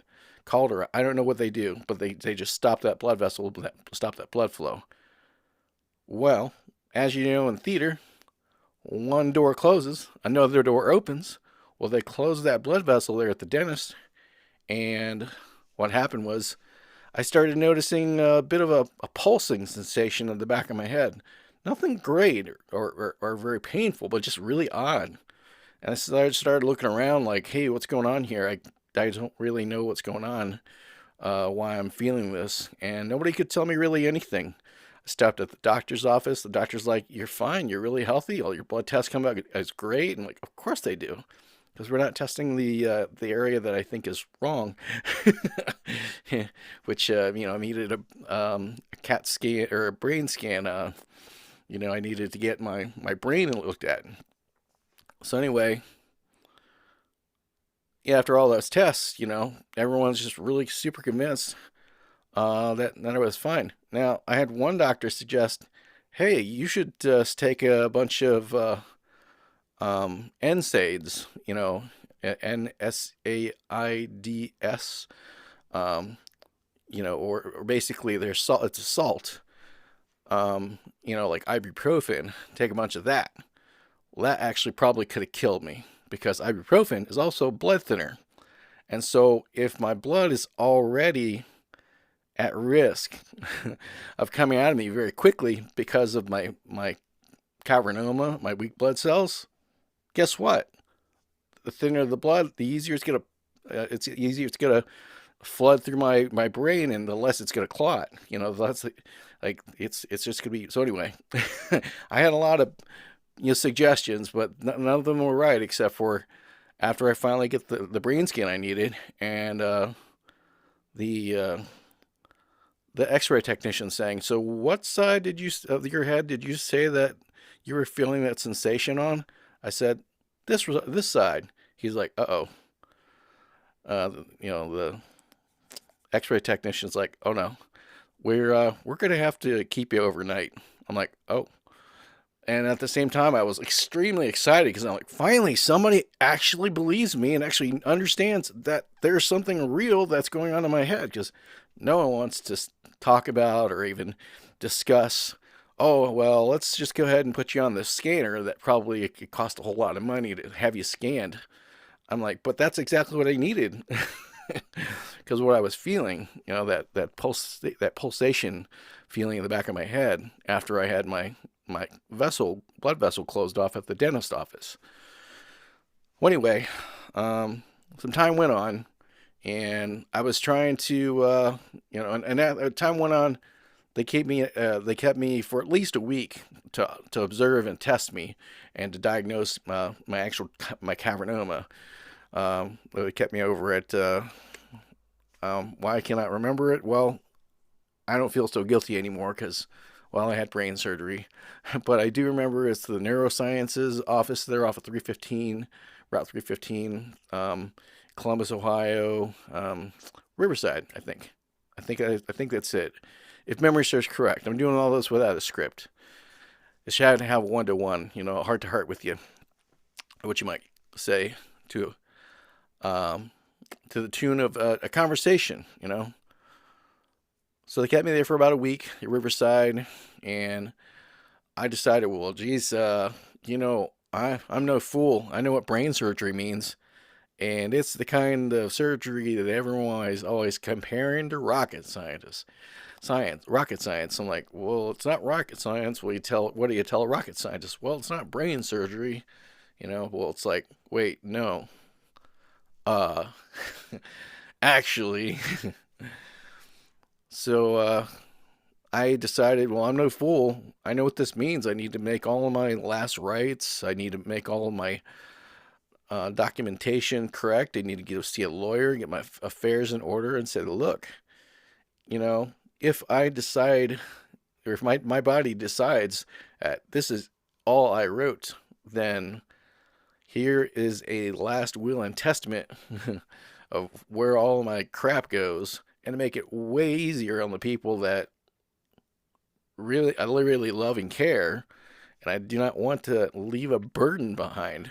So that's why when I decided to get my, sorry, I'm leaning on my bed here, in my bedroom. It's where my recording studio is here. Well, portable one. It's real nice and quiet in here, I have to say. But anyway, that's by design. Well, getting back on track, I got my affairs in order. Fast forward to, okay, we're fine. I got the surgery. I don't need to tell you all the details. Got the surgery. Was feeling pretty good. About the first few months, by the first 3 months, I was doing nothing because I had to sit there and recover. Now, during those 3 months, had I had another person there, you see, because before you get brain surgery, and even during the time when the nurses and staff are monitoring you, you'll be asked oftentimes the question, hey, do you have anyone close to you that can care for you? And you'll be asked that question often because they're basically hinting at you might need help from someone if you can't do something that you need to do in order to survive. Anyway, I said, no, I don't. I just have me, and I'm the man, basically. I'll try to speed this up a little bit. So I could have actually had talked to a lawyer and said, look, the magic word, and I'm not a lawyer, I'm not an accountant, I'm not a doctor. So if by this point in time you're like, well, this guy knows what he's talking about. No, I just know how to keep myself alive. You need to talk to a doctor, a lawyer, an accountant, or someone that's held accountable by the public. Not me. Geesh. I may have ideas, but I'm not certified. There. That's disclaimered. At the same time, though, I could have gotten disability because of the fact that I wasn't working any hours at the time because I was sitting recovering. not expected to get back to work until 3 months later. You know, I could have got disability. It would have been great, I think, if I just decided to do that. But that's not what I decided to do. Because, well, I just had brain surgery. I had a lot on my mind, if you know what I'm saying. And at the time, it was, you know, you wake up from brain surgery, you pretty much just wake up like, what's going on here? I mean, I know I'm still here, but is this my body? What's going on? It's really weird. The brain weirdness is real. And only people that have really had the brain weirdness know about the brain weirdness. And it's actually by name, the brain weirdness. Look into it. It's pretty cool. Maybe. So anyway, I could have had disability, but because I was alone and in the areas of, you know, pursuing such a thing, I lived alone and I was recuperating by myself with the help of a lot of other people, I should say.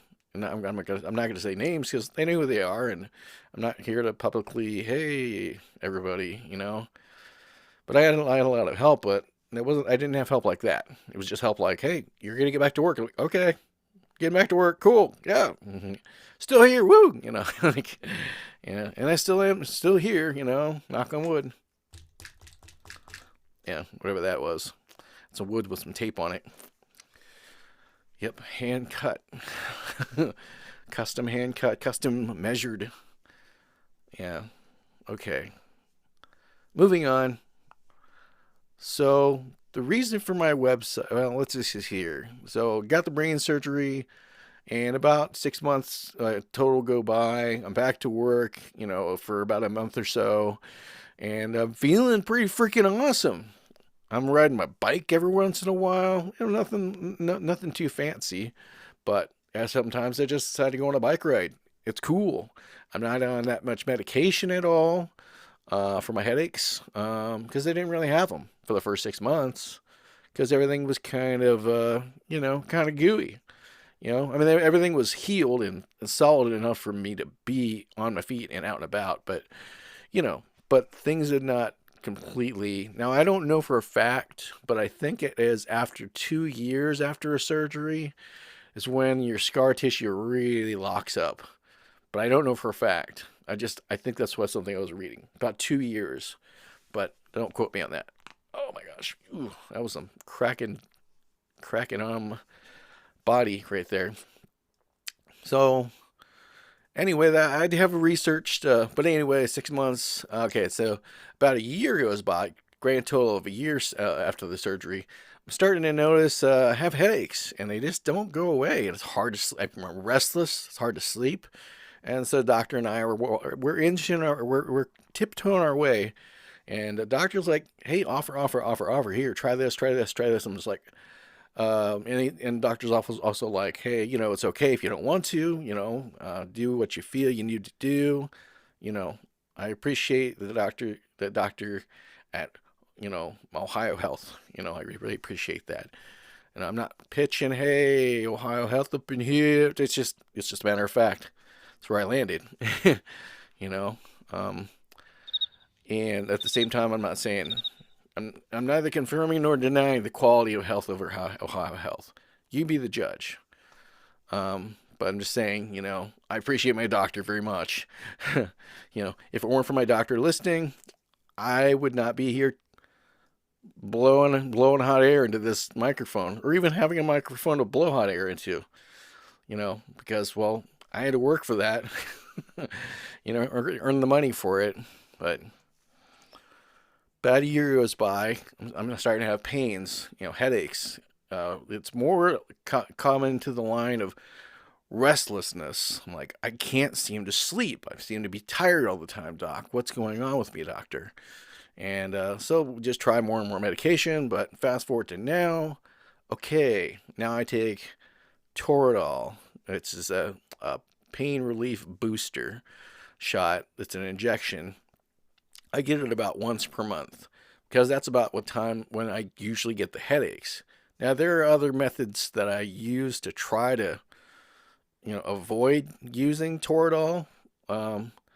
because, you know, there's other methods that should be tried first. But if those don't work, you know, that's all I'm up to doing is just getting that pain relief booster shot. And I receive a regular basis shot of that to try to help to regulate my sleep as well. So here's the facts, hard facts. Now, 3 years after my surgery, I learned from the neurologist the fact of the matter is that in order for my surgery to have taken place, an incision had to be made, which I was informed of the incision and that it had to go through my scalp in order to get into my skull to perform the cure that is keeping me alive. That I understood back then. What I did not understand, and maybe could be communicated better in the future, is that the idea is that, you know, I may be living with a headache for the rest of my life that I'm going to have to maintain with medication. That probably could have been communicated to me. But hey, you know, who's perfect? I'm happy I'm here now that I get the chance to complain. Yay, opportunity. But at the same time, I'm not complaining too much. I'm just saying I probably should have been informed of that. I could probably be having headaches for the rest of my life, you know, though I'd be living and probably not having headaches every single day. You know, probably having an enjoyable life for the majority of my life, you know, and then for a good amount of time, you're going to have to deal with headaches that medication will reverse, but you just need to basically take a big time out. And so the greatest amount of time I've had a headache, like the downtime from headache start time to medication activation and end time, the greatest amount of time is about 2.5 weeks, and that's extremely long. Most times, well, the fastest amount of time from the beginning of my noticeable headache to the end of the medication process of waiting for the medicine to situate is about 5 days, where I'm back to doing everything normal. 5 to 7 days. That's the least amount of time. Now that's no set expectation. You know, that is no set expectation at all.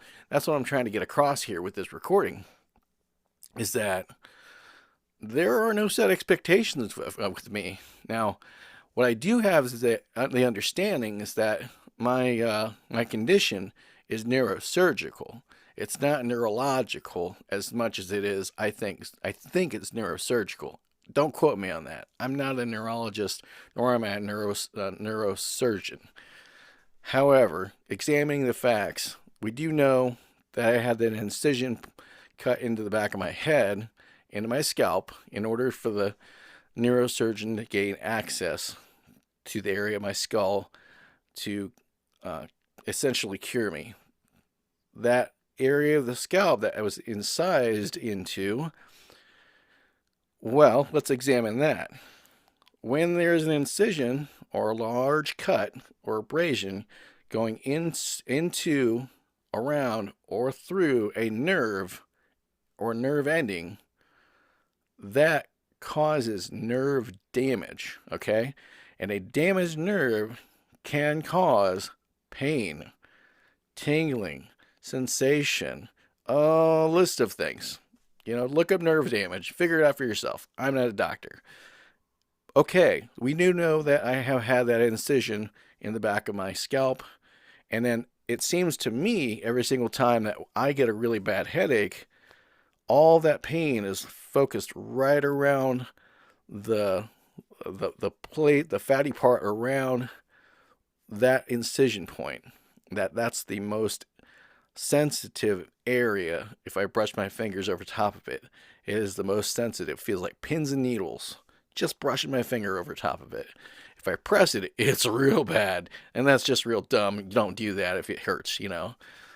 So it seems like that seems to be the control group of my situation, is that all of the things that are going on with me to a critical degree are on the outside of my skull. So maybe, hopefully, neurosurgery and perhaps even neurology can advance and become better to the degree. Now, I was reading some interesting facts that I think it's orthobiologics, I think. It can help by using needles to insert into the scar tissue around scarred nerves, and then inserting needles that will inject orthobiologics into the area and break up the scar tissue and allow the nerve. Now, I don't know if it's allowing the nerve to grow further or function better or whatever it is, but the idea is that it allows that nerve to have a second life instead of it just dangling there saying, boy, if I only had a nerve, it's not like that.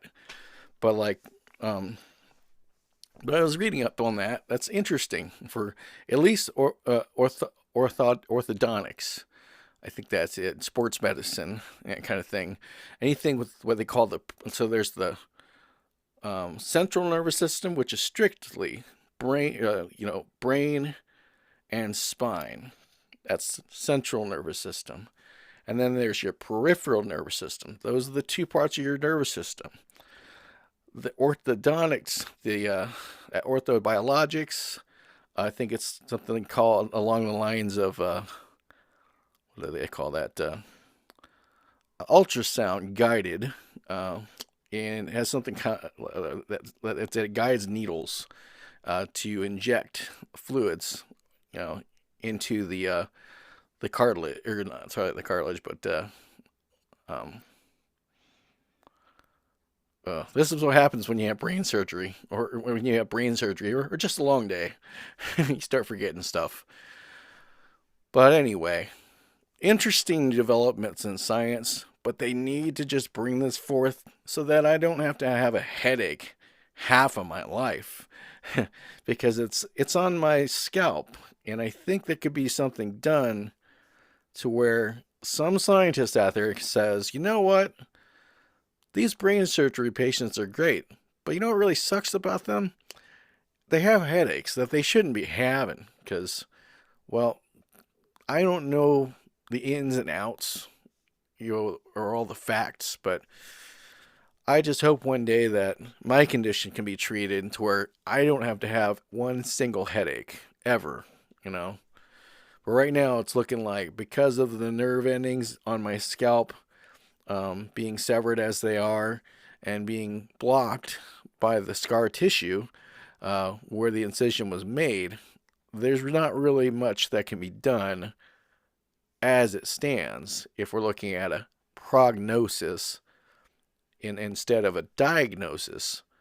Prognosis just says, hey, here's your broken head. See ya. Looks like this is what it's going to be like for the rest of your life because no one's going to do anything about it. That's a prognosis. We want a diagnosis. Root cause analysis. Look to the roots, nourish the roots. How do we nourish the roots? Yeah, I know I sound pretty big right now, but I'm not. You see, I'm just a little guy. But big voice. We all got big voices, So we can say something, we just got to practice. But anyway, root diagnosis. So hopefully some scientist out there can diagnose what's going on and say, you know what? We can figure out how not to be dummies anymore. We're actually smart. We're smarties, Let's do things that are smart, But, so let me just check my notes again. Sorry. Checking the notes. All right, so let's see what we got here. Notes.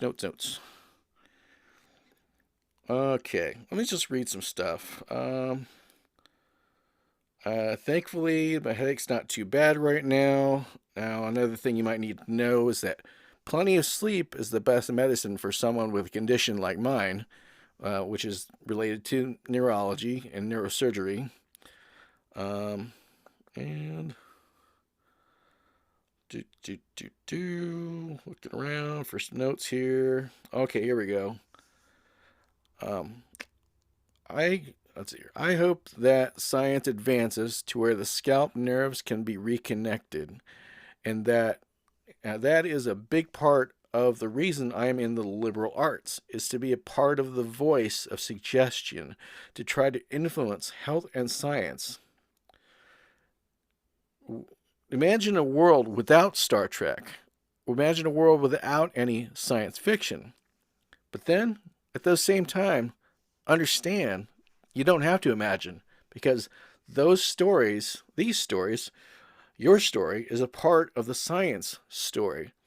The power of suggestion, even if it's just fiction, the power of suggestion is something we all have. No special piece of paper nor degree is required, not even an associate's degree. Just say something, and that is all it takes to give anything flight. Eventually. And watch those babies flutter those wings. Of the great idea becoming a great plan, instead of the other way around, where it's a terrible idea. A great idea is a terrible plan. And again, I'm going to keep on working on my under construction website. That's whoneedsdesigners.com. That's whoneedsdesigners.com. That's whoneedsdesigners.com. Will serve, I hope, as a platform for representing how I really am. The rhythm of my headaches, the rhythm of my life, how it affects everyone, and how my life affects everything. Hopefully this platform can serve as a beacon of communication between me and everyone else in the world. I did make a big leap for the first time ever. I decided to purchase, instead of an annual membership for hosting my websites, I decided to do a biennial. That means every 2 years. I committed for 2 straight years on both my websites. So I do not have to pay next year, but I have to pay the following year after that for both my websites. So I have 2 years to get this right. I think my wisest move with the whoneedsdesigners.com with a Z is to give a very strong and a very clear exposition about the fact that I need to make a good living at what I am most passionate about, but very critically to also be super clear about the fact that my downtimes can be quite long and quite unexpected. I know that after 2 years of the patterns of my headaches, is that they often come at least one time per month. Not any certain time, but at least monthly. It seems my longest time to deal with total downtime caused by a headache and the effect of the medicine is about 2.5 weeks from headache start to medicine end. And then I'm back to doing more work. Now that's more of a rarity, is 2.5 weeks. Most times it's on average between 5 and 7 days and 2 weeks on average between those times, if you average those times out. But again, there's no set schedule. Another thing I receive a lot today is that people find out that I can do tailoring, and they say instantly, "This guy is a tailor," or they look at this guy, I can do audio recording. "This guy's an audio recording engineer." It's like, I can tailor, but don't give me anything with critical deadlines, because a headache can easily be a conflict, because the headache causes downtimes. Just understand that, we're both helping each other out. You're helping me to try to do what I want to do for the rest of my life that I've trained for my whole life. I think it'd be an incredible waste of talent and resources to just throw all the things I can do away. There are a lot of things I can do, between copy reading, which you can make $100 in 5 minutes on a good copy read, audio recording engineering, and even music recording, music production, which you can make at least $100 an hour, at least. That's crazy lowballing it though. There's also photography I can do, videography, including cutting videos, lighting videos, everything you can imagine in the music and picture department. And I've also been doing sewing. There's a lot of things I can do. That's why I'm going to make a website, so I can try to organize that a little bit better. So, take it with a grain of salt. Just enjoy this entertaining audio recording. Because right now I'm just philosophizing right now of what I should really be doing. Give my best communication and hopefully getting my best respect for my right audience. To try to meet in the middle and say, okay, you and I found each other. Let's help each other out, So I think I basically got what I had to say. But I want to be absolutely certain. Because right now, here's a goal of mine. We're 36 minutes in and some change. Okay, my goal, one of my goals is to get a well-rounded everything. Right now, I can barely afford to pay the bills. However, I work a job with people that are very wonderful people. They're very loving people and caring people. I don't want to leave that job. That job is guaranteeing I'm not going to get hurt, at least not by their intentions. You get all I asked for at a job is I want it to be safe, and I want it to be reliable. That's it. Those two things. That's all I ask, and I got it with this job. So I don't want to lose this. I do not want to leave this job. At some point in time, things may change. And I may have to actually move on from the job because of the fact that one thing in life that is constant is change. But at the same time, right now, I love the job I'm at. I love the town I'm in. I live in Delaware, Ohio. I'm a Delawarean. Yeah. I should get some water. Record pause. Just a professional tip. Anytime you're doing voice work, always keep it lubricated. Keep it moist. Keep it wet. And always keep water, a good, clean source of water, and coming out of clean containers that you air dry after you wash them with hot water, soapy water. Keep those clean containers filled with water and at least within 6 feet around you. And you'll be in good business. So I'm back. Had me some water. And I think I was talking about, oh yeah, that's right. Well-rounded everything. I love the job I'm in. I love the city I'm in. Delaware, Ohio. Woo! Hey, cool. I didn't get evicted. I was kind of loud there. Sorry, neighbors. But I need a car. I'm sorry. I need a car. You see, what I currently drive is called a death trap. Yeah, I call it the brand name. Let's see here, Death Trap Luxury Edition. It's a luxury. I haven't been killed yet by this piece of junk. The current vehicle I'm in, and this may change in time. I hope it does soon.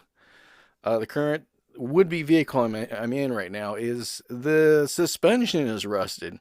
So I could just be bopping down the road one day and all of a sudden, oh, what do you know? I'm out of control. It's not anything I can do about it either. So I'm doing it mostly just driving around, get around town car. It's one step better than a beater with a heater. It's a get around town car to function, to comply, to pay the bills, keep the roof over my head, and to try to stay warm, safe, and fed. But it's not a car. It's a death trap, luxury edition, because it's a luxury. I'm still alive driving it, So I need an actual car, and I need to make at least $6,000 at least to get a decent vehicle that isn't gonna try to kill me. If I want to get a good down payment, at least in today's market, we're looking in 2025, the year of 2025. at least $5,000 as it has a good down payment. But I need to make a monthly payment of what, $400, $300 per month in order to keep paying for a good car that's actually a car. You know, that at the time engineers were looking at it, they're like, yeah, hey, this isn't going to kill anyone. Cool, you know. But I need a good car. Also, I'm tired of apartment living. Now, I do like apartment living. Don't get me wrong. It's a good place. If that's where you love to be, good, you know, get on it. But I like the idea of having a homestead. You know what a homestead is? Look it up. Look deeper into it. Understand that a homestead, and I'm not a lawyer, wink, wink, nudge, nudge, talk to a lawyer about a homestead and its benefits. But a homestead can really keep you in good shape, you know? Like, you can actually have a place to live because you own the home, you know, and that's where you live. So it's harder for you to get kicked out of that kind of place because you own it. It's yours, you know. And other than the fact that you don't have to look over your shoulder every single time, for the most part, when you own your home, it's yours, you know. Hey, if that's where I like to keep my rusty bucket of nails, that's where I like to keep. Just get over it, okay? It's mine, you know? And you don't have to talk to anybody else about that. That's your deal. Sorry. I am sorry about my speech impediment. Sometimes that happens. That's another thing, too. If there's someone having trouble talking, and I should say this, 41 minutes and almost 42 minutes in, is that what it's like to have a really bad headache.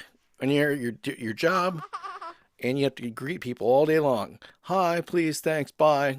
You know, oh, you're welcome.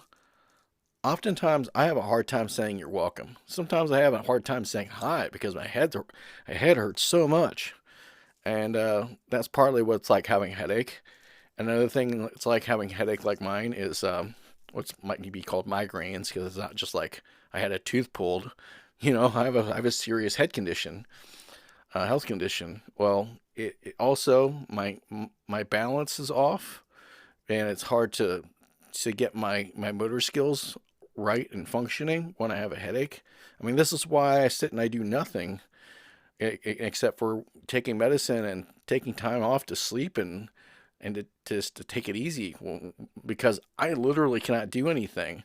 I would not be caught dead. You know, I would not be caught trying to use a sewing machine if my head hurts a lot, because that's a powerful machine that can really do some bad damage. So I just sit and I wait until my body's like, okay, I'm cool, let's rock, you know. But I don't know, I can't always have it good, you know. But that's what I'm trying to redesign. You know, I made this t-shirt based on this cool joke. And I will not name the Joker, but this Joker is funny. That's all you have to know. This t-shirt, it's, hey, I drive a DeLorean. The front of the t-shirt is, or at least the front of the joke is. Hey, I drive a DeLorean. And the back of the t-shirt, or the joke, is, yeah, I drive it from time to time.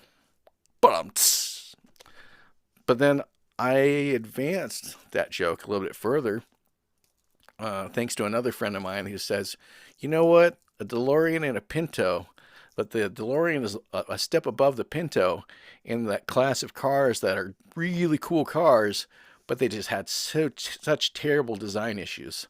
Like, that's good information. Thanks. He said, yeah, you should say I drive a DeLorean, but it breaks down time to time. I'm like, okay, I get that. But I came up with something better. And I think everyone likes it. And I think that's the idea behind, what's one of the ideas behind whoneedsdesigners.com. And that's whoneedsdesigners.com. Let me screw all through this message here. Whoneedsdesigners.com. That's WHONEEDSDEZIGNERS.com. Who Needs Designers with a Z.com. One of those ideas is that, well, I own a DeLorean. Yeah, from time to time, it needs redesigned. Ooh, that hits home, doesn't it? You know, you watch the movie Back to the Future, and you realize, hey, science fiction. Wait, no. Somebody who's traveling through time may need to redesign the DeLorean for things that they had not discovered until they traveled into a different time period, where they need to have the compliance, which is fit, form, and function, to get back to the future, you know, or the past, wherever they need to traverse their vessel of living, you know. But from time to time, it needs redesigned, and that's where I'm at. I think from time to time, and the time is now. Oh yes, in the future. No, the time is now. That things need to be redesigned. Now, I know that's a really strong socio-political statement, but it's also a very true one. Like, aren't we all tired of being not nice people? The clinical term buttholes to each other. Are we just tired of being buttholes? Let's just all nod our butthole heads and say yes. We are tired of being buttholes to each other. We want a little bit of relax and recreation. We want some time off. We want a vacation. When do we want it? When do we want it? We want a vacation. When do we want it? We want it now. You know, but anyway, I'm not going to shout too loudly because, again, I have neighbors. Again, I really need a house. You know, and again, I need a car and not a death trap. I'm driving that around. I just don't need that. So if anyone has a really nice vehicle that is way under 100,000, I killed my car miles, because anything over 100,000 miles, it's like, you know, you'll probably get at least a couple extra miles out of it. You know, then it's toast, you know. I need it way under 100,000. We're talking way under 60,000 miles if you can get it on the odometer. You know, come on. The best car I ever bought in my life started with 40,000 miles on the odometer. It was sitting in a grandma's garage. Cool, you know. But man, it lasted me like 15 years. Like, yeah, you know. That's a car, dude, you know, that carries you. Car. Anyway. Let me forward to my notes and check anything I need to check. And just go up a little bit here.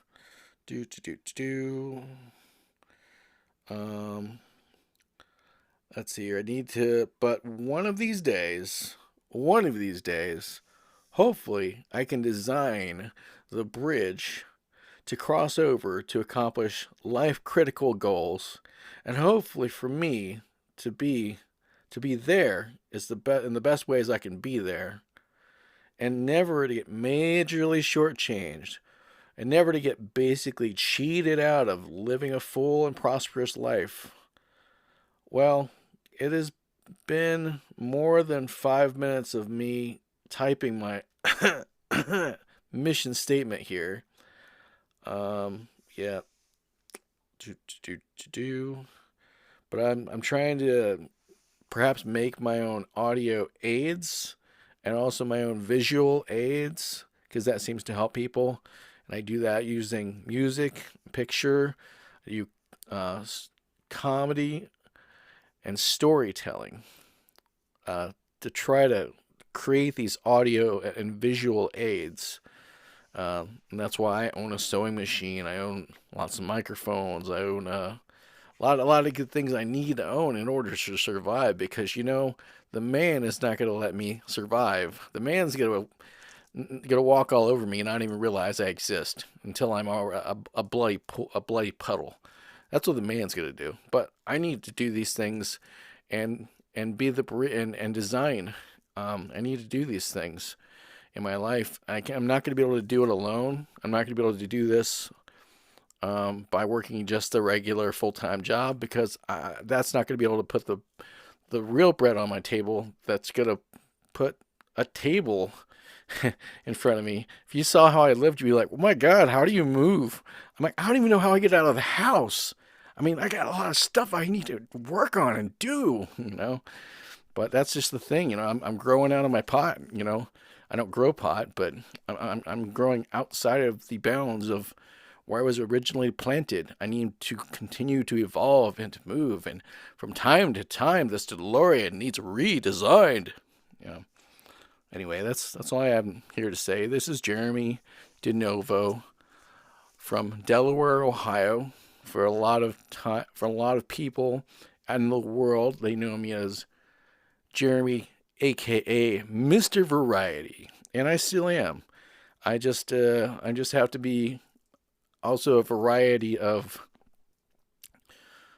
taking it easy sometime. And Variety Sessions is my brand. And Variety Sessions is where a session of variety can occur. That's it. Not, hey, watch my show. No, everywhere in the world, everywhere outside of the world, everywhere around the world is more than a show. Everywhere and all the time is a session where variety can shine. Okay. Anybody make me a sandwich yet? Nope, not yet. Been talking for about an hour.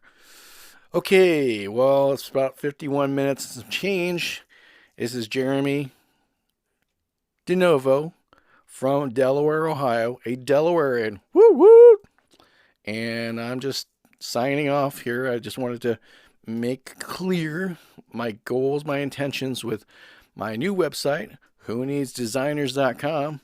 That's with the letter Z, and that's whoneedsdesigners.com. That's WHONEEDSDEZIGNERS.com. whoneedsdesigners.com with a Z. And that's just that site right now is to support what I call fabric and design. But at the same time as we're redesigning the fabric of life, I'm trying to redesign my life so that people can understand how they can support it and how I can support them. You know, I'm not the same old guy I always once was. So, and also I have another website called DustyBootsworth.com, a little easier to remember. DUSTY Boots, BOOTS Worth. Don't forget the worth.com. DustyBootsworth.com. That's been running for at least 12 or 13 years now. Again, I'm the owner and operator of both sites. But the one I'm here to talk about is whoneedsdesigners.com. WHONEEDSDEZIGNERS.com. And hopefully, as time goes on, from time to time, we will be redesigned. This is Jeremy, aka Mr. Variety, Jeremy DeNovo of Delaware, Ohio. Woo woo, Delawarean. And talking to all y'all out there. All y'all know who y'all are. Everywhere. Whether you're from California, woo woo, or you're from other places I've been to, yeah. Or you're not, and you somehow like, what is this crap on the internet? It's cool. Well, hey, how's it going? This is Jeremy. What's up? It's your buddy. You can contact me, DustyBootsworth.tv. That's DUSTY Boots, BOOTS Worth. Don't forget the Worth. That's DustyBootsworth.tv. You can contact me. Easy as that. I designed the website, so you can just email me. Email me an email. You know, you'll have to go through my screener, but hey, it's you, it's me. And contact me on DustyBootsworth.tv. This is Jeremy, aka Mr. Variety, Jeremy DeNovo of Delaware, Ohio. And hopefully to be of the country, the United States of America, I'd love to come and visit you. So long as I don't have health conditions. And that health above all, and to improve. This is Jeremy, and I'm signing out. Thank you. And I bid thee farewell, and good tidings.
I'm outside and Chloe's inside. Let's see if she sees me.